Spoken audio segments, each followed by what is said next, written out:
আমার মাটির গাছে লাউ ধরেছে। লাউ যে বড় সোহাগী। আসসালামু আলাইকুম, সবাই কেমন আছেন? আশা করছি সবাই ভালো আছেন।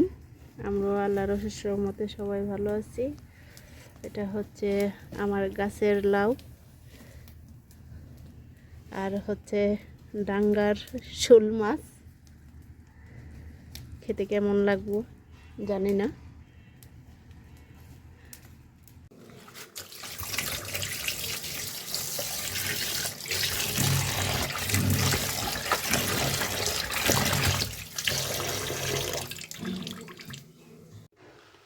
শোল মাছগুলো দিয়ে হচ্ছে লাউ দিয়ে রান্না করব। শোল মাছ ভেজে কাটা বেছে নেব, তারপরে হচ্ছে রান্না করব।